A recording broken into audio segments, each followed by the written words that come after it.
দোয়া, মায়ের বদদোয়া আল্লাহ তাআলার দরবারে কবুল হয়ে যায়। এইজন্য যুবক সর্বদাই মায়ের কাছ থেকে দোয়া নিতে হবে। ও দুনিয়ার মুসলমান আল্লাহর গোলাম, মায়ের কাছ থেকে যদি দোয়া না নিতে পারেন তাহলে জীবন সাকসেস হবে না। এইজন্য আমাদের উচিত হলো মায়ের কাছ থেকে সর্বদাই দোয়া নেওয়া। এজন্যই তো পয়গম্বর সাল্লাল্লাহু আলাইহি সাল্লাম মুসলিম শরীফের মধ্যে আছে, আল্লাহর পয়গম্বর আরবি সাল্লাল্লাহু আলাইহি সাল্লাম বলেন, আলা উখবিরুকুম বিআকবারিল কাবায়ের, ক্বালু বালা ইয়া রাসূলুল্লাহ। সাহাবায়ে কেরাম শুনো, আমি কি তোমাদেরকে এমন দুইটা কবিরা গুনাহ সম্পর্কে তোমাদেরকে অবগত করব না? সাহাবায়ে কেরাম ডাকতে বললেন, ও আল্লাহর পয়গম্বর, আমাদেরকে অবশ্যই আপনি বলবেন। আল্লাহর পয়গম্বর এক নম্বরের বিষয়টা বললেন, এক নম্বর হলো আল ইশরাকু বিল্লাহ, আল্লাহ তাআলার সাথে শরীক করা। দুই নম্বরের বিষয় বললেন ওয়া উকুল ওয়ালিদাইন, পিতা মাতার সাথে রহম। পয়গম্বর আরবি সাল্লাল্লাহু আলাইহি ওয়াসাল্লাম জানাই দিলেন যে পিতা মাতার সাথে অবাধ্য হলে এটা বড় একটা মারাত্মক গুনাহ, এটা শিরকি একটা গুনাহ।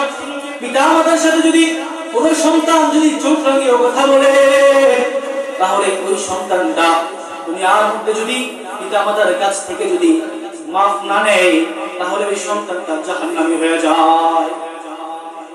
পিতা মাতার দোয়া যেমন আল্লাহ তাআলার দরবারে কবুল হয়, পিতা মাতার বদদোয়া আল্লাহ পাকের কাছে মুহূর্তের মধ্যে কবুল হয়ে যায়। আপনারা বলবেন যে কিভাবে বুঝবো?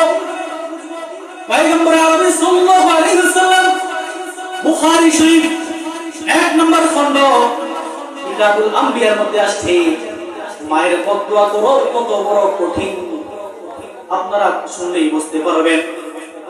পয়গম্বর আরবি সাল্লাল্লাহু আলাইহি ওয়াসাল্লাম তার বুখারী শরীফের মধ্যে জানালেন, বুখারী শরীফের মধ্যে জানালেন যে একজন বনি ইসরাইলের একজন যুবক ছিল, নাম ছিল তার জুরাইস।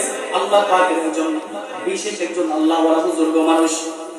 আল্লাহওয়ালা বুজুর্গ হলেও চলবে না, পিতা মাতার সাথে যদি অসৎ ব্যবহার হয়ে যায়, পিতা মাতার সাথে যদি কোনো কষ্টের আচরণ যদি হয়ে যায়, তাহলে ওই সন্তান দুনিয়ার মধ্যে যত বড় আল্লাহওয়ালাই হোক না কেন, ওই সন্তানটা আল্লাহ পাকের জান্নাতের মধ্যে যাইতে পারবে না।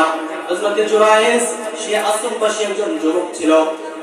তার মা তাকে আশ্রমের পাশেই তাকে ডাক দিলেন, ও বাবা জুরাইস, তুমি কোথায়?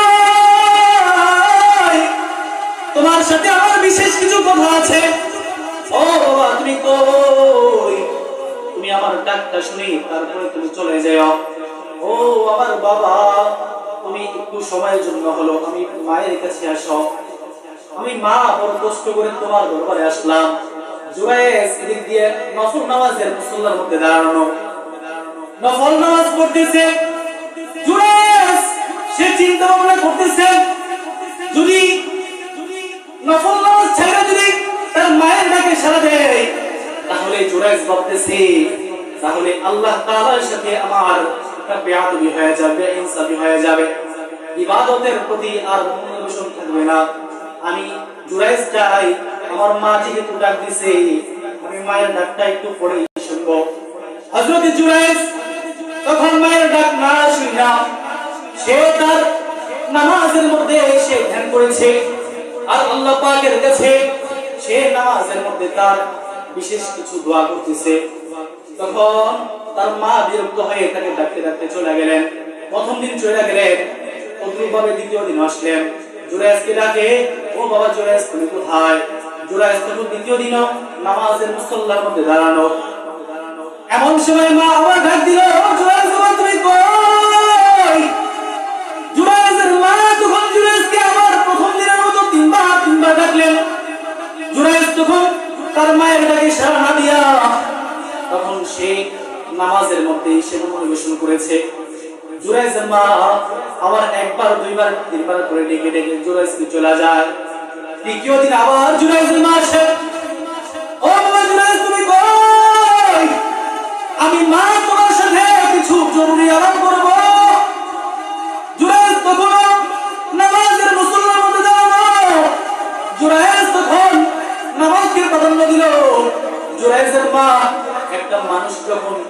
একটা মানুষকে যখন ডাকে তখন মানুষ একবার ডাকতে পারে, দুইবার ডাকতে পারে। জুরাইজের মা তিন দিন এসে তিনবার করে ডেকে চলে গেল। জুরাইজের মা দিল দিয়ে একটা কষ্ট পাইল। কষ্ট পাওয়ার পর জুরাইজের মা অন্তরের মধ্যে ব্যথা পাইয়া দুইটা হাত আসমানের দিকে উঠাইয়া আল্লাহর কাছে বদদোয়া করতেছিল, আল্লাহ ও আরশের মালিক, আমার জুরাইজকে দুনিয়ার মধ্যে বেশ্যা মহিলার চেহারা না দেখাইয়া আমার জুরাইজকে তুমি মৃত্যু দিও না। নাউজুবিল্লাহ। মায়ের মুখে এমন বড় সন্তানের জন্য বদদোয়া। হায়রে কেমন সন্তান! তুমি যত বড় বুজুর্গই হও না কেন, তুমি যত বড় আল্লাহ ওয়ালাই হও না কেন, তুমি পানির উপর দিয়ে হেঁটে যাইতে পারো, সেটা দেখে বলে তুমি বড় সৌভাগ্যবান এবং তুমি সফলতা পেয়ে গেলা। এটা কোশ্চিন কারো সম্ভব নয়। ও যুবক তুমি শোনো, এই জুরাইজের ঘটনা থেকে আমাদেরও শিক্ষার বিষয় আছে।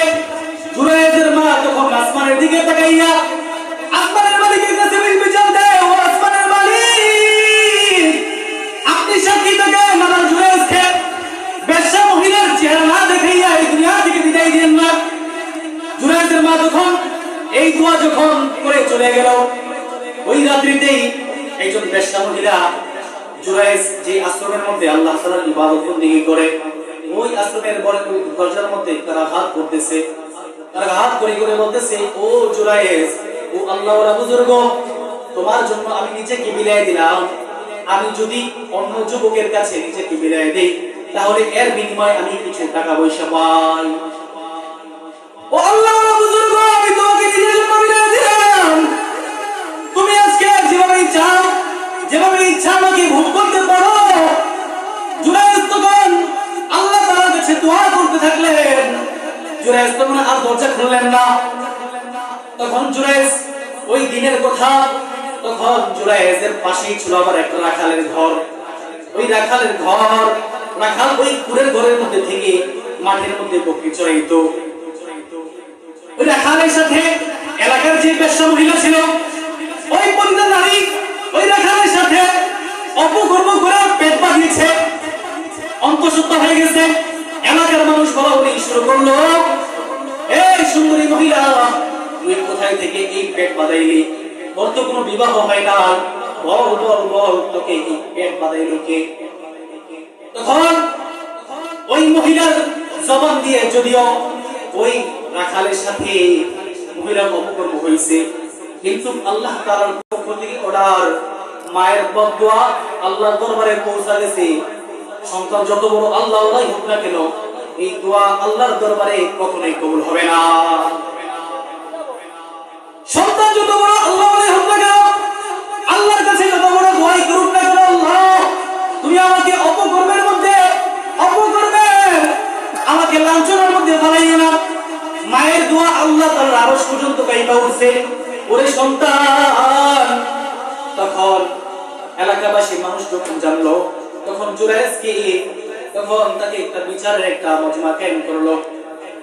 বিচারের মজমা কায়েম করে তখন এলাকাবাসী যুবকদেরকে সাহেব সর্দাররা লেলিয়ে দিল, ও যুবকেরা যাও, এই ভণ্ড জুরাইজের আশ্রমকে ভেঙে চুরমার করে দাও।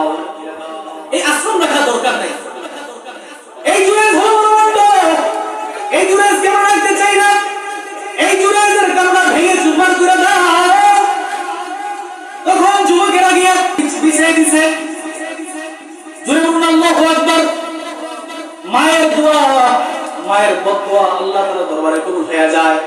এইজন্য রে যুবক, সর্বদাই মায়ের কাছ থেকে দোয়া নিতে হবে।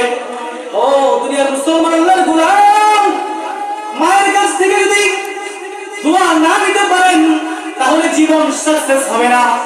এইজন্য আমাদের উচিত হলো মায়ের কাছ থেকে সর্বদাই দোয়া নেওয়া।